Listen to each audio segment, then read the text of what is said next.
Good morning, all of you. Myself, Dr. Vilas Thakre. In the last video lecture, we started chapter number 8 of the 11th crop science, that is soil, water, plant relationship.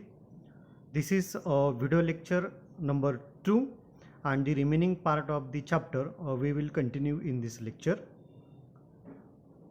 Today, first we have to study about the soil water losses. The rainwater or the irrigation water that enters into the soil is mainly lost through the process of percolation or evaporation from the soil surface and transpiration from the leaves of the plants. So when there is a rainwater, that rainwater percolates into the soil surface, or the irrigation water that percolates into the soil surface, or the water which is present on the soil surface, that is get evaporated. जमिनीवरती ज्यावेळेस पावसाचं पाणी पडणार तर हे पावसाचं पाणी पर्कोलेशनच्या प्रोसेसने जमिनीच्या खाली जाणार.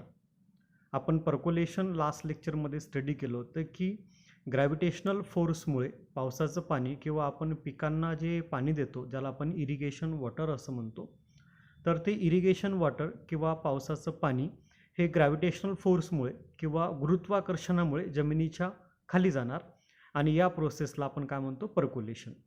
मग या पर्कोलेशनच्या प्रोसेसद्वारे जे पाणी खाली गेले ते नॅचरल वॉटर टेबलपर्यंत पोहोचणार. अशा प्रकारे या सॉईलमधल्या पाण्याचा लॉस केला जातो.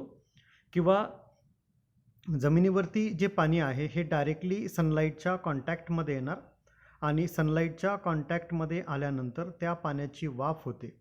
So that water is get converted in to the water vapours and that water vapour lost in to the environment. म्हणजे त्या जमिनीवरचं जे पाणी आहे त्या जमिनीवरच्या पाण्याची वाफ होते. कशामुळे वाफ होणार ती? They directly came in to the contact with the sunlight. हे जे जमिनीवरचं किंवा सॉईल सरफेसवरचं पाणी आहे तर हे पाणी सनलाईटच्या किंवा सूर्यप्रकाशाच्या कॉन्टॅक्टमध्ये येणार, त्या पाण्याची वाफ होणार आणि ही पाण्याची जी वाफ आहे ज्याला आपण वॉटर वेपर्स असं म्हणतो, तर हे वॉटर वेपर्स ॲटमॉस्फिअरमध्ये रिलीज केले जाणार किंवा त्या पाण्याचा लॉस्ट होतो. आणि अजून एक मेन प्रोसेस आहे, ती प्रोसेसमध्ये transpiration. Transpiration is the process through which the water is lost by the aerial parts of the plant body in the form of water vapors.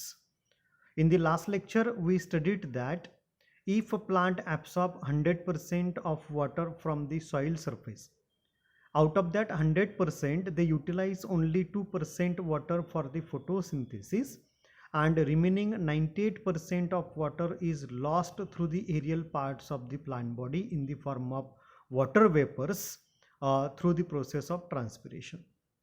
आपण लास्ट लेक्चरमध्ये स्टडी केलं बघा की प्लांट्सने किंवा वनस्पतींनी जर का जमिनीमधून 100% पाणी ॲब्सॉर्ब केलं असेल तर या 100% पाण्यापैकी ते फोटोसिंथेसिससाठी फक्त 2% पाण्याचा वापर करतात आणि उरलेलं 98% जे पाणी आहे तर ते ट्रान्सपिरेशनच्या प्रोसेसने बाहेर टाकलं जातं. Leaf is the main organ of the plant body through which near about 80 to 90% of transpiration can occurs.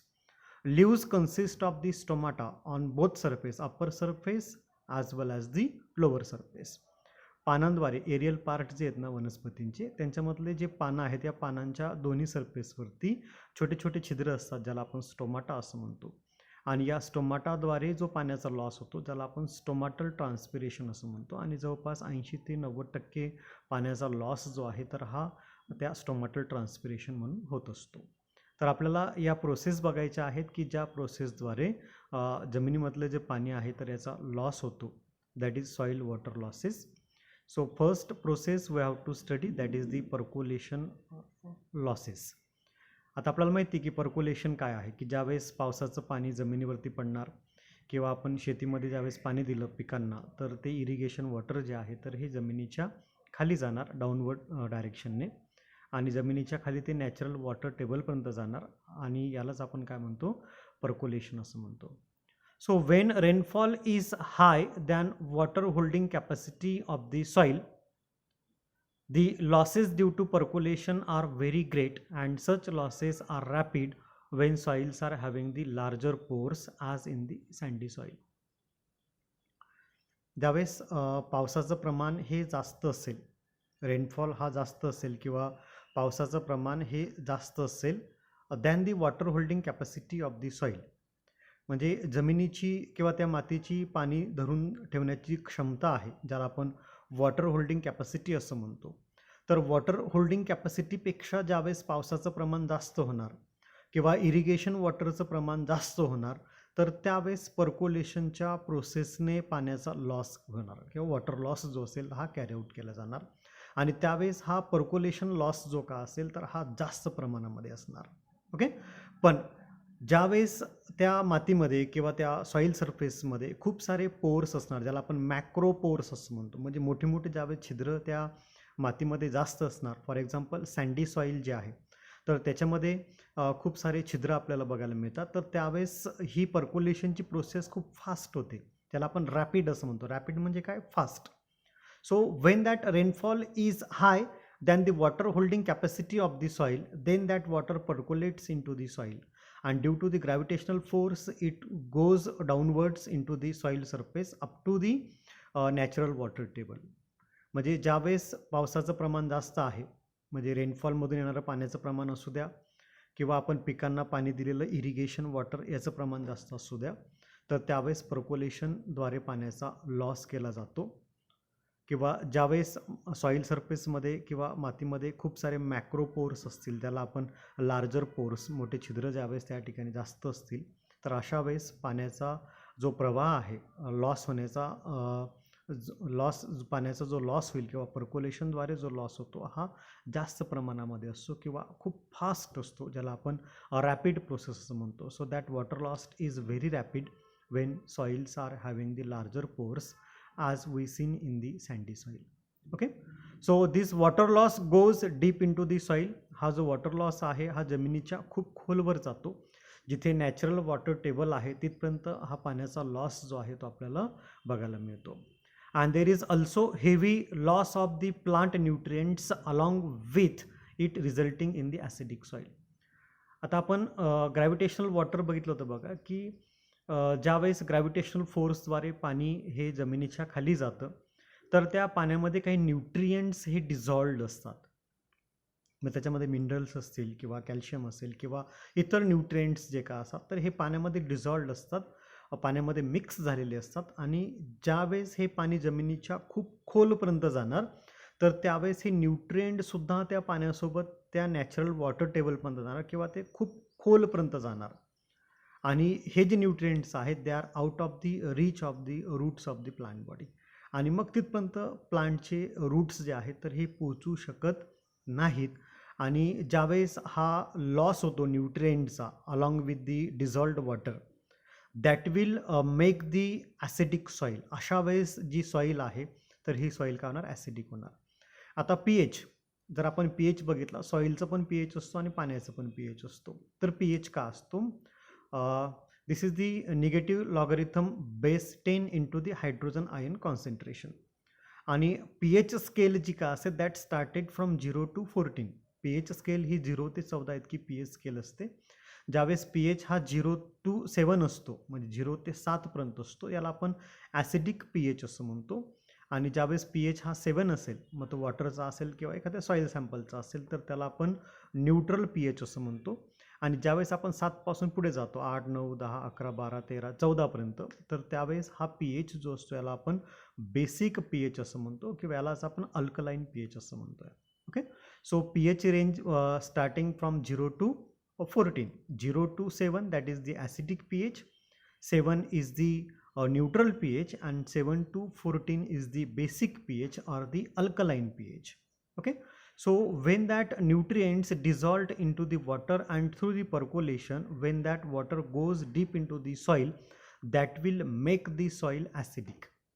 ज्यावेळेस या पाण्यासोबत डिझॉल्व्ड कंडिशनमधले मिनरल्स किंवा न्यूट्रिएंट्स हे जमिनीच्या खूप खोलवर चालले जाणार, त्यावेळेस जी माती आहे, जी सॉईल आहे, तर त्याचा pH हा ॲसिडिक होत असतो. means that ranges from 0 to 7. Now, second process in the soil water loss, that is the evaporation losses. Evaporation of water from the surface of the soil or the free water surface or the vegetative cover is a diffusive process by which water in the form of vapor is transferred to the atmosphere. आता इव्हॉपरेशनच्या प्रोसेसमध्ये काय होणार की जमिनीमध्ये पाणी आहे किंवा जमिनीच्या सरफेसवरती पाणी आहे, तर हे डायरेक्टली सनलाईटच्या कॉन्टॅक्टमध्ये येणार आणि सनलाईटच्या कॉन्टॅक्टमध्ये आल्यानंतर त्या पाण्याचं वाफेमध्ये रूपांतर होणार आणि ही वाफ ॲटमॉस्फिअरमध्ये रिलीज होणार. यालाच आपण इव्हॉपरेशन लॉस असं म्हणत असतो. So this is the loss of the water through the process of evaporation and it is dependent upon the temperature, wind velocity, humidity and the soil condition. इव्हॉपरेशनद्वारे जो पाण्याचा लॉस होतो हा डेफिनेटली वॉटर वेपरच्या फॉर्ममध्येच लॉस होतो, but हा evaporation loss जो का असेल हा काही घटकांवरती अवलंबून आहे. काही फिजिकल फॅक्टर्स आहेत, त्या फिजिकल फॅक्टर्सवरती हा इव्हॉपरेशन लॉस जो आहे तो अवलंबून असतो. And that physical factor includes the temperature. वातावरणामध्ये किती टेम्परेचर आहे आपण बघतो बघा की during summer season there is the high rate of the evaporation. Summer सीझनमध्ये किंवा उन्हाळ्यामध्ये उन्हाचं प्रमाण हे जास्त असतं आणि त्याच्यामुळे ॲटमॉस्फिअरमधलं टेम्परेचर हे सुद्धा जास्त असतं आणि ज्यावेळेस जास्त टेम्परेचर असेल तर त्यावेळेस ह्या इव्हॉपरेशनच्या प्रोसेसद्वारे पाण्याचा लॉस हा जास्त प्रमाणामध्ये केला जातो. किंवा विंड व्हेलॉसिटी जी आहे किंवा ह्युमिडिटी असेल किंवा सॉईल कंडिशन्स आहेत, तर हे अजून काही फॅक्टर्स आहेत, हे जर का जास्त प्रमाणामध्ये असतील तर या इव्हॉपरेशनद्वारे होणारा वॉटर लॉस हा जास्त प्रमाणामध्ये असतो. The soil management practices like the mulching and the wind breaks reduce the loss due to the evaporation. आता बऱ्याच वेळेस बघा की जमिनीवरचं जे पाणी आहे, सॉईल सरफेसवरचं जे पाणी आहे, तर या पाण्याचं इव्हॉपरेशन होण्यापासून आपण त्यांना काही प्रमाणामध्ये थांबवू शकतो किंवा हा इव्हॉपरेशनचा जो रेट आहे आपण कमी करू शकतो. तुम्ही ऑब्झर्व करत असाल की बरेच शेतकरी आपल्या पिकांमध्ये मल्चिंग वापरतात. मल्चिंग म्हणजे काय, प्लास्टिक पेपर असतो आणि हा प्लास्टिक पेपर त्या पिकांवरती ते झाकतात. म्हणजे जिथं ते पाणी देतात, इरिगेशन करतात, समजा ड्रीपद्वारे पाणी सोडलं असेल तर त्या ठिकाणी ते मल्चिंग करतात, म्हणजे त्या सॉईलला ते प्लास्टिक पेपरने कव्हर करतात. तर मल्चिंगचे दोन बेनिफिट्स आहेत. पहिला बेनिफिट म्हणजे काय की ते डायरेक्टली सनलाईटला त्या वॉटरच्या कॉन्टॅक्टमध्ये येण्यापासून थांबवतात आणि इव्हॉपरेशनची प्रोसेस ही रिड्यूस होते. कम्प्लिटली स्टॉप होत नाही, but that process is get reduced. ते काय होते, कमी होते. जिथे 90% लॉस होत असेल ना, तिथे 30-40% लॉस हा पाण्याचा केला जाणार. म्हणजे काय होतं की काही प्रमाणामध्ये इव्हॉपरेशनचा जो रेट आहे, इव्हॉपरेशनचा जो वेग आहे, पाण्याचा लॉस होण्याचं जे प्रमाण आहे, तर हे प्रमाण या मल्चिंगच्या प्रोसेसद्वारे कमी केलं जाणार. तर ही एक प्रोसेस आहे ज्याला आपण मल्चिंग असं म्हणतोय. तर या मल्चिंगच्या प्रोसेसद्वारे म्हणजे ते जे प्लांट्सला आपण जे इरिगेशनद्वारे पाणी दिलेलं आहे, तर त्या याच्यामध्ये मल्चिंगच्या प्रोसेसद्वारे हा इव्हॉपरेशन लॉस जो आहे तर हा कमी केला जातो. आणि दुसरा जो बेनिफिट सांगितला की जे काही पॅथोजन्स असतात मल्चिंगमुळे ते सॉईलमध्ये एंट्री करू शकत नाही. काही फंगल पॅथोजन्स आहेत, काही बॅक्टेरियल पॅथोजन्स आहेत की जे त्या सॉईलमध्ये एंट्री करतात आणि रूट्सद्वारे त्या क्रॉप प्लांट्समध्ये एंट्री करतात. आता बरेच क्रॉप प्लांट्स आहेत की ज्या क्रॉप प्लांट्समध्ये आपल्याला माहिती की क्रॉप प्लांट्समध्ये व्हेजिटेबल क्रॉप्स आहेत, फ्रूट क्रॉप्स आहेत, पल्स क्रॉप्स आहेत किंवा सिरियल क्रॉप्स आहेत किंवा काही फ्रूट क्रॉप्स आहेत. तर या प्लांट्समध्ये मोस्टली जे फंगल पॅथोजन्स किंवा बॅक्टेरियल पॅथोजन्स आहेत, तर हे सॉईलमधून त्या प्लांटच्या रूट्सद्वारे प्लांटमध्ये एंट्री करतात and that will causes some serious diseases to the crop plant and that will reduce the yield of the crop. या मल्चिंगचे दोन बेनिफिट. पहिला बेनिफिट काय की हा इव्हॉपरेशन कमी करणार. इव्हॉपरेशनद्वारे जो पाण्याचा लॉस आहे, it does not allow the soil to contact directly with the sunlight. त्या सॉईल सरफेसवरती जे पाणी आहे तर त्या पाण्याचा कॉन्टॅक्ट हा सनलाईटसोबत थोडासा तो कमी करतो आणि त्या पाण्याचा लॉस हा कमी प्रमाणामध्ये होतो. आणि दुसरा म्हणजे काय की it restrict the entry of the fungal pathogen or the bacterial pathogen or the other crop plant pathogens which causes the serious diseases into that crop plants. And the second one is the wind breaks. जर आपण हवेचं प्रमाण जे आहे किंवा हवेची जी दिशा आहे तर ती जर का आपण काही प्रमाणामध्ये कमी केली, याच्यासाठी आपण त्या बांधावरती काही प्लांट्स लावत असतो शेताच्या आणि जेणेकरून विंड वेलॉसिटी जी का असते तर ही कमी होते आणि इव्हॅपोरेशनचा रेट हा सुद्धा अल्टिमेटली कमी होतो.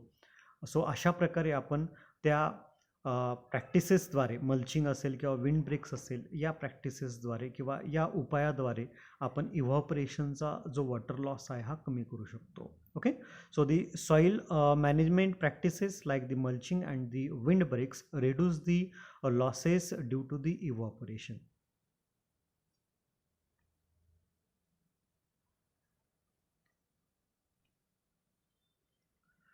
Now next one is the transpiration losses. So we know that transpiration is the process by which water vapors leaves the living plant body and enters the atmosphere.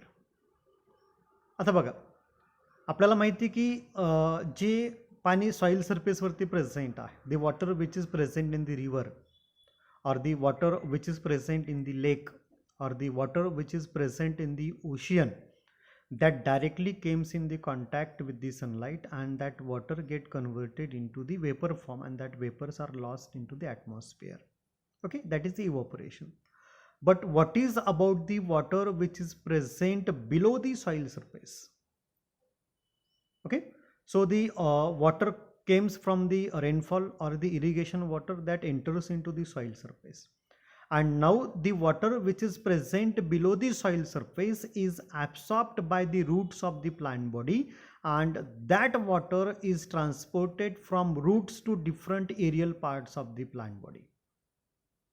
बघा, जमिनीवरचं जे पाणी आहे, नदीमधलं पाणी असेल, एखाद्या तळ्यामधलं पाणी असेल किंवा समुद्रामधलं पाणी जे काय असेल, हे डायरेक्टली सूर्यप्रकाशाच्या कॉन्टॅक्टमध्ये येतं आणि त्याचं इव्हॅपोरेशनद्वारे लॉस होतो. पण पावसाचं पाणी जे जमिनीच्या खाली गेलेलं आहे किंवा आपण इरिगेशन करत असताना जी पिकांना पाणी देतो ते पाणी जे जमिनीच्या खाली गेलंय तर हे पाणी वर आणण्याचं काम प्लांट्स करत असतात. त्यांच्या रूट्सद्वारे, त्यांच्या मुळांद्वारे हे पाणी ते ॲब्सॉर्ब करणार आणि आपल्याला माहिती आहे की रूट्समधून हे पाणी त्यांच्या एरियल पार्ट्समध्ये, जमिनीच्या वरती जे काही पार्ट्स आहेत लाईक स्टेम, लीव्ज, ब्रांचेस, इथपर्यंत हे वॉटर जे का असेल हे पोचवलं जातं, ट्रान्सफर केलं जातं with the help of xylem element. झायलेमच्या मदतीने हे पाणी जे आहे ट्रान्सपोर्ट केलं जातं. But listen carefully, the movement of water from root to aerial part that is unidirectional. हा जो वॉटरचा फ्लो आहे झायलेमद्वारे हा युनिडायरेक्शनल असतो. एकदा तो अपवर्ड आला की तो पुन्हा डाऊनवर्ड डायरेक्शनने रूटकडे जात नसतो. म्हणजे रूटमधून वरती आलेलं जे पाणी आहे ते प्लांट युटिलाइज करणार आणि जर का एक्सेस वॉटर झालं असेल किंवा एक्स्ट्रा वॉटर झालं असेल तर ते त्या प्लांटच्या एरियल पार्ट्समधून लॉस्ट केलं जाणार in the form of water vapours आणि त्यालाच आपण काय म्हणतो, ट्रान्सपिरेशन असं म्हणतो. ओके, मग ज्यावेळेस आपण फ्लोएम बघतो, phloem is the tissue which carries the minerals, that carries the food material and the salts. Water and minerals carried by the xylem, but the salts and the food material carried by the phloem, and that flow is multidirectional. म्हणजे एखाद्या लीफने जर का अन्न तयार केलं असेल, food material prepare केलं असेल तर हे फूड मटेरियल लीफमधून रूटमध्ये जाऊ शकतं किंवा रूटने जर का फूड मटेरियल स्टोरेज केला असेल तर त्या रूटमधून ते लीफमध्ये पण जाऊ शकतं. बट जो पाण्याचा फ्लो असतो हा जर का रूटमधून स्टेममध्ये आला तर तो पुन्हा स्टेममधून रूटकडे कधीच जात नाही. तो स्टेममधून लीव्जमध्ये जाणार आणि लीव्जमधून तो लॉस्ट होणार. किंवा ट्रान्सपिरेशनची प्रोसेस ही 3 प्रकारे केली जाते. पहिला आहे की क्युटिक्युलर ट्रान्सपिरेशन. जेवढे काही प्लांट बॉडी आहे या प्लांट बॉडीवरती एक सिंगल सेलचा लेअर असतो ज्याला आपण क्युटिकल असं म्हणतो आणि या क्युटिकलमधून काही पाण्याचा लॉस होत असतो ज्याला आपण क्युटिक्युलर ट्रान्सपिरेशन असं म्हणतो. आणि जो दुसरा प्रकार असतो तर त्या दुसऱ्या प्रकारामध्ये लेंटिसेल्सद्वारे वॉटर लॉस केला जातो. आता लेंटिसेल्स ह्या प्लांट बॉडीच्या ओल्ड पार्ट्समध्ये असतात, छोटे छोटे ओपनिंग्स असतात. And if that water is lost through the lenticels, that water loss is called as the lenticular transpiration. त्या वॉटर लॉसला काय म्हणतो आपण, लेंटिक्युलर ट्रान्सपिरेशन असं म्हणतो. ओके, आणि तिसरा जो प्रकार आहे स्टोमॅटल ट्रान्सपिरेशन, जो सगळ्यात जास्त प्रमाणामध्ये पाण्याचा लॉस करतो, that transpiration is called as the stomatal transpiration. Stomata are the minute openings present on the upper and lower surface of the leaf. लीफच्या अप्पर आणि लोअर सरफेसमध्ये काही मायन्यूट ओपनिंग्स असतात आणि त्या मायन्यूट ओपनिंग्सला आपण स्टोमाटा असं म्हणतो आणि या स्टोमाटामधून वॉटर लॉस जो असतो हा जास्त प्रमाणामध्ये केला जातो. Okay, So the water absorbed by the root is transported toward the aerial parts of the plant body, where that plant utilizes the water for the photosynthesis and the various metabolic activities, and the remaining water is lost through the aerial parts of the plant body, mainly through the stomata of the leaves, and that process is called as the transpiration.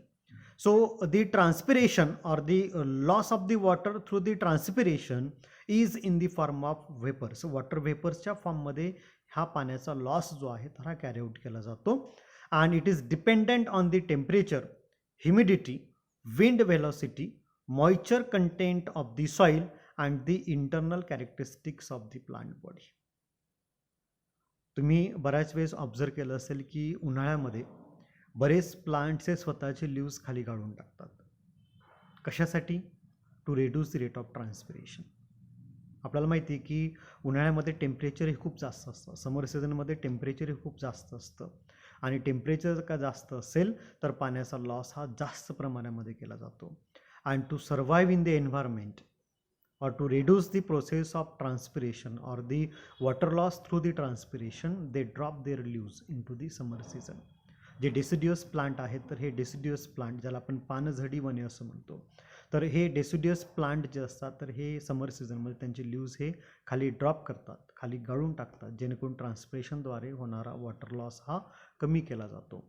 But he ट्रान्सपिरेशनची process जी आहे तर ती काही physical फॅक्टरवरती depend आहे, like the temperature, humidity, wind velocity, moisture content of the soil, त्या सॉईलमध्ये किती प्रमाणामध्ये moisture आहे किंवा वातावरणामध्ये किती प्रमाणामध्ये टेम्परेचर आहे, ह्युमिडिटी किती आहे, विंड व्हेलॉसिटी किती आहे, याच्यासोबतच त्या प्लांटमध्ये असणारे काही इंटरनल कॅरेक्टरिस्टिक फीचर्स हे सुद्धा तो वॉटर लॉस जो असेल किंवा ट्रान्सपिरेशनची प्रोसेस आहे याच्यावरती परिणाम करत असतात.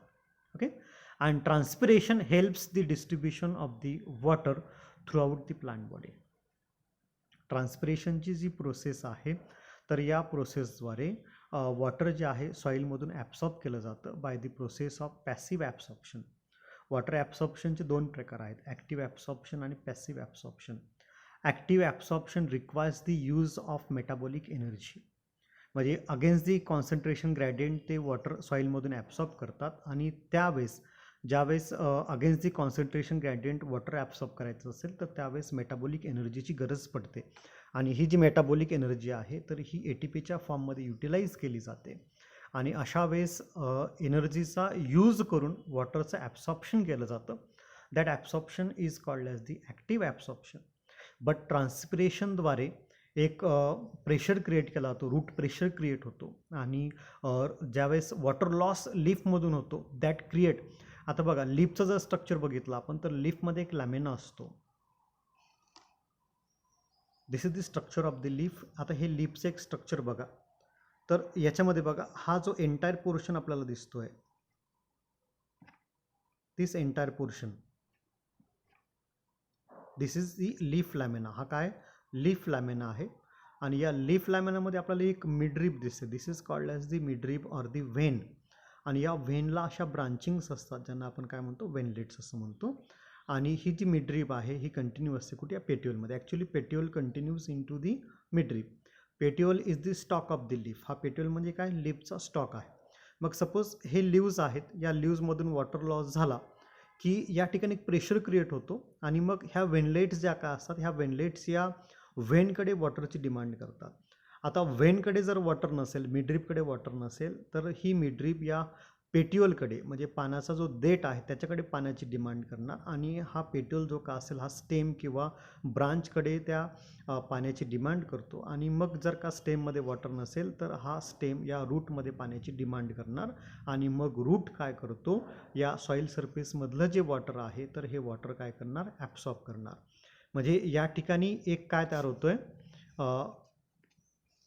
इथून बघा सॉईलमधून वॉटर जे आहे तर हे वॉटर या ठिकाणी ॲब्सॉर्ब केलं जातं आहे, आणि हे वॉटर ॲब्सॉर्ब करताना एक प्रेशर क्रिएट केला गेला, त्याला आपण ट्रान्सपिरेशन पूल असं सुद्धा म्हणतो. This theory is also called as the transpiration pull theory, की ट्रान्सपिरेशनमुळे या ठिकाणी लीव्जवरती प्रेशर क्रिएट होतं आहे, त्या लीव्सचा जो लॅमिना आहे तर तो मिडरिपवरती प्रेशर क्रिएट करतो, मिडरिप पेट्योलवरती प्रेशर क्रिएट करतो आणि पेट्योल हा स्टेम किंवा ब्रांचवरती प्रेशर क्रिएट करतो आणि मग या रूटवरती प्रेशर क्रिएट झाला की मग हे रूट काय करणार, इथून सॉईलमधून वॉटर ॲब्सॉर्ब करणार.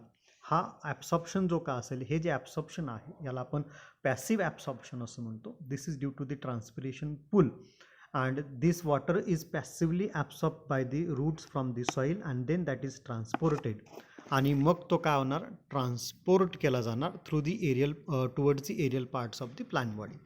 मग स्टेममधून हे वॉटर कुठे जाणार, ब्रांचेसमध्ये किंवा डायरेक्टली लिव्समध्ये, आणि लिव्समधून मग हे वॉटर जे का असेल हे फोटोसिंथेसिससाठी यूज केलं जाणार. आणि जे एक्स्ट्रा वॉटर आहे किंवा जे रिमेनिंग वॉटर आहे that water evaporates through the aerial parts of the plant body in the form of water vapors and that is called as the transpiration. लाच काय म्हणतो आपण, ट्रान्सपिरेशन असं म्हणतोय. ओके. आणि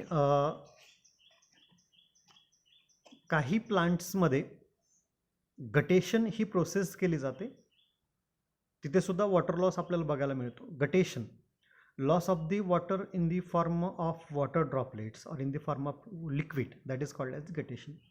आपण एक ऑब्झर्वेशन करतो बघा की ड्युरिंग विंटर सीझन, हिवाळ्यामध्ये दवबिंदू सकाळी सकाळी प्लांट्सवरती साचलेले असतात.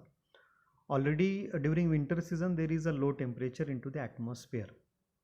हिवाळ्यामध्ये ऑलरेडी वातावरणामध्ये टेम्परेचर हे कमी असतं आणि त्याच्यामुळे ही जी प्रोसेस आहे तर ट्रान्सपिरेशनची प्रोसेस ऑलरेडी कमी झालेली असते आणि त्या प्लांट्समध्ये जे एक्सेस वॉटर आहे किंवा एक्स्ट्रा वॉटर आहे तर हे डायरेक्टली लिक्विड फॉर्ममध्ये बाहेर टाकलं जातं, ज्या प्रोसेसला आपण गटेशन असं म्हणतो. तुमच्या सिलेबसमध्ये गटेशन दिलेलं नाही आहे, बट एक्स्ट्रा नॉलेजसाठी लक्षात राहू द्या की ज्यावेळेस वॉटर वेपरच्या फॉर्ममध्ये वॉटरचा लॉस होतो through the aerial parts that is transpiration, आणि ज्यावेळेस लिव्सद्वारे किंवा एरियल पार्ट्समध्ये लिक्विडच्या फॉर्ममध्ये वॉटरचा लॉस होतो किंवा वॉटर ड्रॉपलेटच्या फॉर्ममध्ये वॉटरचा लॉस होतो तर त्या प्रोसेसला गटेशन असं म्हणतात. तर जनरली आपण विंटर सीझनमध्ये जे प्लांट्स बघतो तर विंटर सीझनमध्ये किंवा हिवाळ्यामध्ये सकाळी सकाळी जे दवबिंदू आलेले असतात किंवा संध्याकाळी जे काही दवबिंदू आलेले असतात that is due to the guttation, त्याला काय म्हणतो आपण, गटेशन असं म्हणतो. Okay, so this is the water loss due to the transpiration. Now we have to study about the expression of the water content of the soil. So the amount of water in the soil can be expressed as the percentage of the dry weight and percentage of the soil volume and as the depth of the water. म्हणजे जी पाण्यामध्ये सॉईलमध्ये जी पाण्याची amount आहे किंवा जी मात्रा आहे, जमिनीमध्ये पाण्याची जी मात्रा आहे तर ही आपण एकतर dry weight, percentage of dry weight, percentage of soil volume आणि डेप्थ ऑफ वॉटर अशा प्रकारे त्याला एक्सप्रेस करू शकतो. त्याच्यामध्ये पहिला आपल्याला एक्सप्रेशन बघायचं आहे that is the amount of water on the dry weight basis. Dry वेटच्या बेसिसवरती आपण त्या सॉईलमध्ये असणारं पाण्याचं प्रमाण बघूयात. So amount of water that is denoted by the PD is equal to weight of water that is in the form of gram divided by the weight of over dry soil into 100. हा जो formula आहे हा formula वापरून आपण amount of water काढू शकतो on the dry weight basis. Okay, हा formula काय असेल, amount of water that is PD is equal to weight of water in the gram divided by the weight of over dry soil that is also in the gram into 100. Now second one is the amount of water on the basis of soil volume.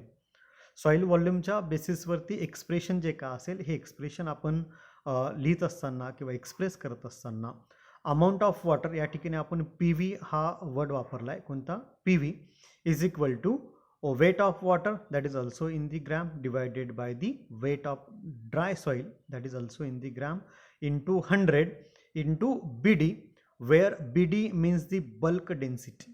म्हणजे हा formula कसा असणार, amount of water is equal to weight of water in gram divided by weight of dry soil in the gram into 100 into bulk density.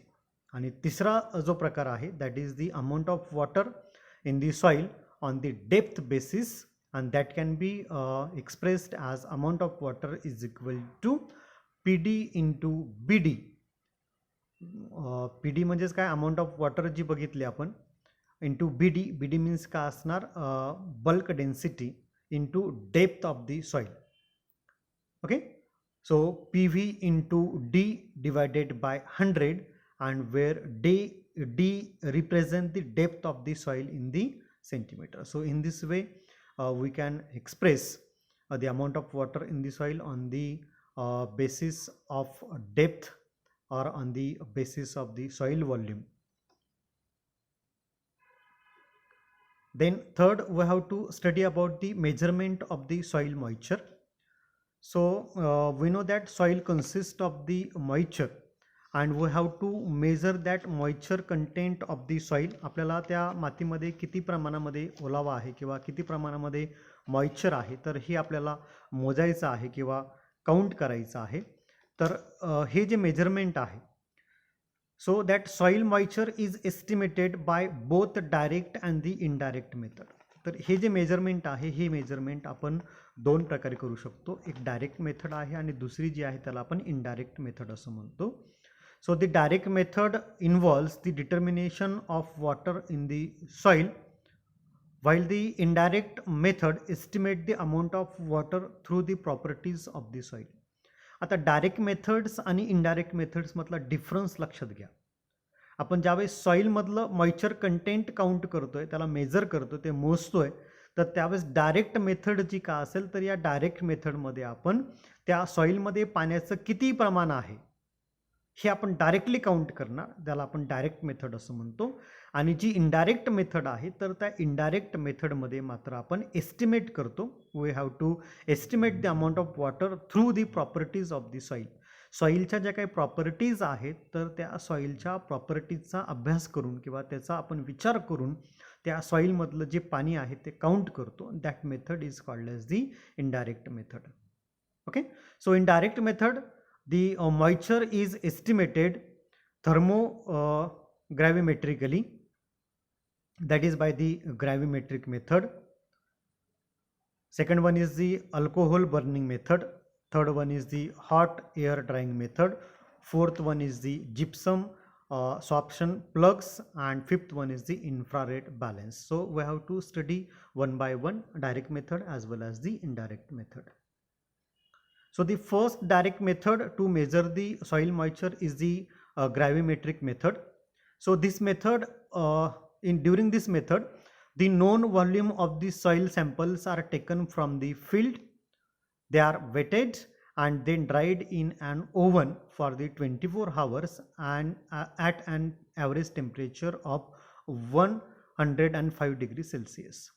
Gravimetric मेथडमध्ये आपण moisture content count करत असताना किंवा major करत असताना आपल्याला माहिती असणारे जे सॉईल सॅम्पल्स आहेत तर आपण एक त्याचा व्हॉल्यूम घेतो, काही प्रमाणामध्ये आपण मातीचे सॅम्पल्स घेतो, सॉईल सॅम्पल्स घेतो जमिनीमधून, त्याचं वजन करतो आणि वजन केल्यानंतर हे जे सॉईल सॅम्पल आहे हे आपण ओव्हनमध्ये ड्राईड करतो.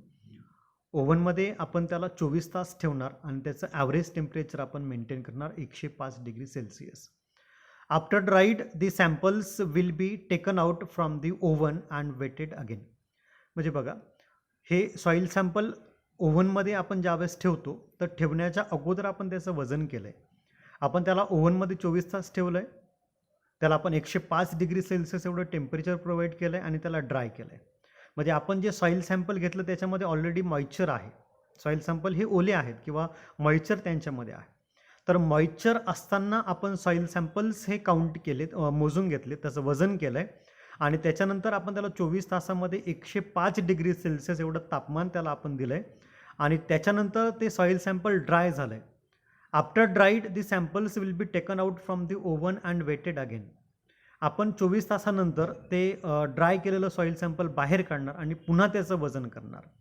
And the difference in the weight before and after drying is the amount of moisture present in the soil.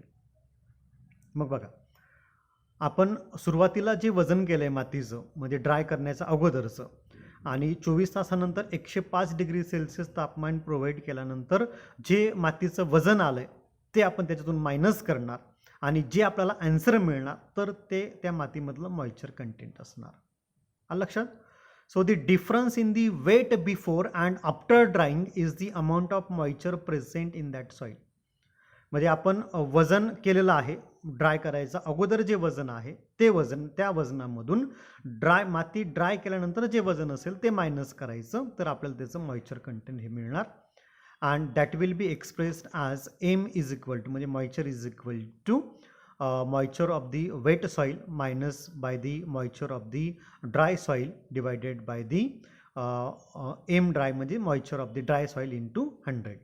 So this gravimetric method is an accurate method but time consuming. ही जी method आहे gravimetric method ही actual आपल्याला reading या ठिकाणी मिळतात किंवा ही ॲक्युरेट मेथड आहे बट आपल्याला माहिती की त्याला आपल्याला 24 तास 105 डिग्री सेल्सिअस टेम्परेचरला ठेवायचं आहे. So it is little time consuming process. या प्रोसेसमध्ये ही थोडीशी वेळ खाऊ अशी प्रोसेस आहे किंवा या प्रोसेसमध्ये वेळ हा थोडासा जास्त लागत असतो. And moreover the method is not practical for the farm use as the oven can not ordinarily be own by the farmers. आपण जर शेतकऱ्यांचा विचार केला तर प्रत्येक शेतकऱ्याकडे ओव्हन असेलच असं नाही आहे किंवा ओव्हन प्रत्येक शेतकरी ठेवेलच असं पण नाही आहे किंवा प्रत्येक शेतकरी हे ओव्हन विकत घेऊ शकत नाहीत. म्हणून ही मेथड थोडीशी प्रॅक्टिकल वाटत नाही फॉर दी फार्म यूज म्हणजे शेतकऱ्यांसाठी. Okay but it is a standard against which other methods of the moisture determinations are compared. पण ज्या दुसऱ्या मेथड्स आहेत ज्याच्यामध्ये आपण सॉईल मॉइश्चर काउंट करू शकतो त्यांच्यापैकी ही एक मेथड स्टँडर्ड मेथड आहे किंवा या मेथडद्वारे आपल्याला जे रिझल्ट्स मिळतात हे रिझल्ट्स ॲक्युरेट मिळतात. Okay so this is all about the gravimetric method. It is a direct method of the soil moisture content. Now second method we have to study that is the alcohol burning method. During this process, soil moisture from the sample is evaporated by adding the alcohol and igniting. म्हणजे आपण या ठिकाणी soil sample जे घेतलं आहे तर त्या soil सॅम्पलमध्ये आपण काय टाकतो अल्कोहोल टाकतो आणि त्याला बर्न करतो. ओके म्हणजे इग्निटिंग करतो म्हणजे त्याला काय करतो आपण बर्न करतो. अल्कोहोल बर्न होणार आणि अल्कोहोल जर का त्या सॉईल सरफेसमध्ये बर्न झालं तर त्याच्यामधलं मॉइश्चर जे आहे तर ते मॉइश्चरसुद्धा कमी होणार. So 1 ml of alcohol per gram of the soil at the field capacity denoted by the capital FC, and 0.5 ml at the permanent wilting point that is the PWP is adequate for evaporating the soil moisture. आता soil moisture जे आहे ते कमी करण्यासाठी किंवा ते count करण्यासाठी 1 ml alcohol पर gram एका सॉईलमध्ये आणि 0.5 ml at the permanent wilting point हे सफिशियंट आहे आणि आपण त्या सॉईलमधलं मॉइश्चर इव्हॅपोरेट करू शकतो. This method is not recommended for the soil with the high organic matter. ज्या मातीमध्ये ऑर्गॅनिक मॅटर हे जास्त आहे तर अशा मातीसाठी किंवा अशा सॉईलसाठी ही मेथड जास्त करून यूज केली जात नाही किंवा रिकमेंड केली जात नाही किंवा सांगितली जात नाही की तुम्ही ही मेथड वापरा म्हणून. Third method is the hot air drawing method. So hot air about 110 degrees Celsius is passed on a screen with wetted samples of the moist soil, and the sample must be pulverized before the experiment, and the hot air is passes till the constant weight is obtained. आता आपण जवळपास 110 degree Celsius एवढ्या टेम्परेचरची hot air आपण त्या soil सॅम्पलमधून pass करतो आणि soil sample जे आपण घेतले तर ते वेट सॉईल सॅम्पल आहे किंवा मॉइश्चर असणारं सॉईल सॅम्पल आहे आणि त्या सॉईल सॅम्पलमध्ये 110 डिग्री सेल्सिअस टेम्परेचर असणारी एवढी हॉट एअर जर आपण पास केली तर त्याच्यामधून सुद्धा जे मॉइश्चर आहे तर हे मॉइश्चर इव्हॅपोरेट केले जाणार. Then fourth method is the gypsum sorption plugs. So gypsum plugs placed in the soil comes into equilibrium with surrounding soil moisture, and they are removed and weighted to determine soil moisture content, and it is necessary to calibrate the weight of the porous cup with the soil moisture content for the different soil. आपण gypsum plugs जे आहेत तर हे gypsum plugs सॉईलमध्ये आपण ठेवत असतो ज्या ठिकाणी जे सराउंडिंग मॉइश्चर आहे तर सराउंडिंग मॉइश्चर त्याचे कंटेंट जे काय असेल त्याचे इक्विलिब्रियम या जिप्सम प्लगसोबत येते आणि नंतर आपण हे जिप्सम प्लग जे आहे तर हे रिमूव्ह करतो आणि त्याचं वजन करतो आणि याच्यावरून आपण सॉईल मॉइश्चर कंटेंट जे आहे तर हे कॅल्क्युलेट करत असतो. आणि डायरेक्ट मेथडमधली शेवटची जी मेथड आहे that is the infrared balance. So it gives fairly reliable moisture estimate in about 5 minutes. फक्त 5 मिनिटामध्ये आपल्याला भरोसा ठेवण्या इतकं रिलायबल असं मॉइश्चर कंटेंट एस्टिमेट जे आहे तर या मेथडमधून आपल्याला मिळत असतं.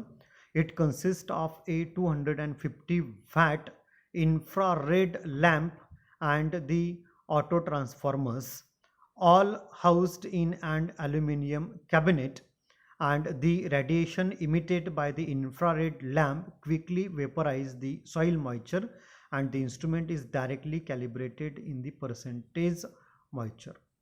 या प्रोसेससाठी आपण 250 वॅट असणारा एक इन्फ्रारेड लॅम्प घेणार. ओके, आणि एक ऑटो ट्रान्सफॉर्मर्स आपण घेणार आणि हे 250 वॅटचा इन्फ्रारेड लॅम्प किंवा लाईट आणि ऑटो ट्रान्सफॉर्मर्स आपण एका ॲल्युमिनियम कॅबिनेटमध्ये ठेवणार किंवा एका ॲल्युमिनियमच्या त्या बॉक्समध्ये आपण ठेवणार. आणि या 250 वॅट इन्फ्रारेड लाईटमधून किंवा लॅम्पमधून जी रॅडिएशन जे आहेत हे रॅडिएशन पास होणार आणि हे रॅडिएशन त्या ओल्या मातीमध्ये किंवा मॉइश्चर कंटेंट असणाऱ्या मातीमध्ये सोडले जातात.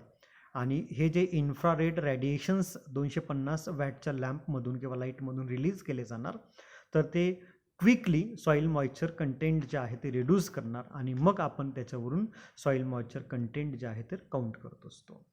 ओके, आता आपल्याला इनडायरेक्ट मेथड्स बघायचे आहेत. आपल्याला माहिती आहे की इनडायरेक्ट मेथड्स जे आहेत तर या इनडायरेक्ट मेथड्समध्ये आपण काय करणार की वॉटरचं एस्टिमेट करणार. Estimate amount of the water through the properties of the soil. जी मातीचे काही घटक आहेत, जे काही प्रॉपर्टीज आहेत, जे काही कॅरेक्टरिस्टिक फीचर्स आहेत त्या प्रॉपर्टीजवरून आपण या ठिकाणी सॉईल मॉइश्चर कंटेंट करतो. त्या मेथडलाच आपण इनडायरेक्ट मेथड्स असं म्हणतो. And the indirect methods involve 4 methods: electrical resistance blocks, nylon and fire glass blocks, neutron scattering technique, and fourth one is the microwave remote sensing. So first indirect method we have to study is the electrical resistance blocks. So it works on the principle based on the linear relationship between the electrical resistance and moisture content of the soil. तर generally ही जी method आहे तर ही method linear relationship between the electrical resistance and the moisture content of the soil याच्यावरती depend आहे. Electrical resistance increases with decrease in the moisture content. Electrical resistance जो आहे हा वाढतो with decrease in the moisture content. Moisture content जेवढा कमी होणार तेवढा या ठिकाणी इलेक्ट्रिकल रेजिस्टन्स जो आहे तर हा वाढत असतो.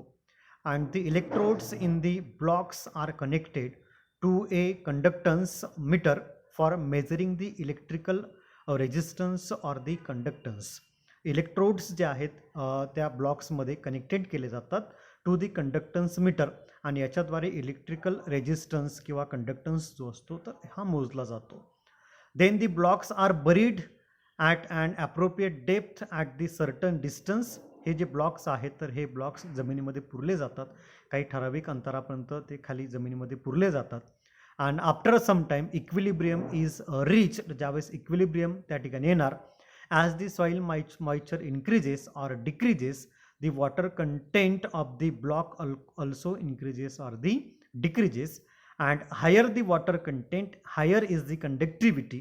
जेवढं वॉटर कंटेंट जास्त असेल तेवढी त्याची कंडक्टिव्हिटी जी का असेल तर ती कंडक्टिव्हिटी ही का असणार जास्त असणार. and the resistant blocks read low resistance, that is 400 to 600 ohms at the field capacity, that is FC, and the high resistance, that is up to 50,000 to 75,000 ohms at the permanent wilting point. Then second one is the nylon and the fiberglass blocks. Nylon or the fiberglass fabric surrounding the electrode permits the uniform contact with the soil moisture. Nylon किंवा fire ग्लासचे जे fabric material आहे जे इलेक्ट्रोडच्या भोवती असतात तर ते एक uniform contact soil मॉइश्चरसोबत देणार आणि मग आपण त्याच्यामधली त्या प्रॉपर्टीवरून सॉईल मॉइश्चर कंटेंट काउंट करणार. तिसरी मेथड आहे neutron scattering technique. So a neutron probe moisture meter is a sophisticated and accurate equipment that measures the moisture content in the soil, and it requires the calibration and operation by a licensed operator. तर generally हे calibration किंवा हे आपण use करतो, एक licence operator त्या ठिकाणी use करत असतो, एक ऑपरेटर त्या ठिकाणी ही मेथड यूज करणार. And the neutron probe comprises of a nuclear unit suspended on a cable which is both a neutron source and the detector. Second one is a housing containing the electronic receptor. Third one is a shield for the safe transportation of the radioactive device. तर या neutron प्रोबमध्ये पहिला जो घटक असतो तर ते एक nuclear unit आहे की जे केबलद्वारे जॉईंट केलेलं आहे. न्यूट्रॉन सोर्स आणि डिटेक्टर त्याच्यामध्ये असणार, आणि सेकंड असेल की त्याच्यामध्ये एक इलेक्ट्रॉनिक रिसेप्टर्स असणार, आणि तिसरं एक कव्हर असतं ज्याला आपण शिल्ड असं म्हणतो की ज्याच्याद्वारे हे न्यूट्रॉन सेफली ट्रान्सपोर्ट केले जातात into the radio devices.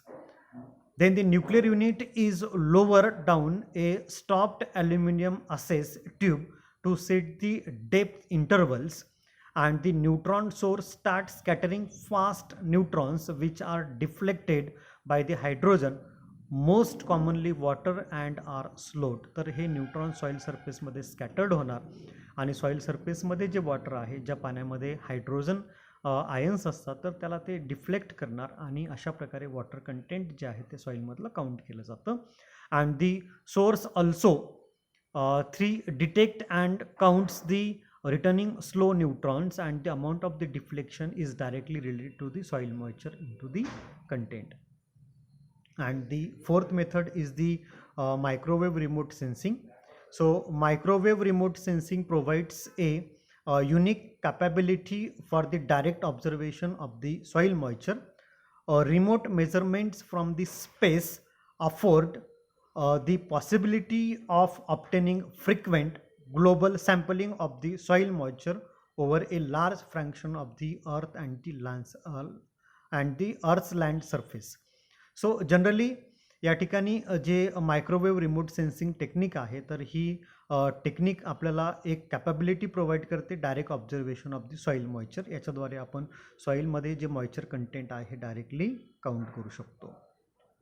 Then we have to study the irrigation water which is measured in some units, and that unit consists of the cubic, acre, inch, gallon per hour, and duty of water.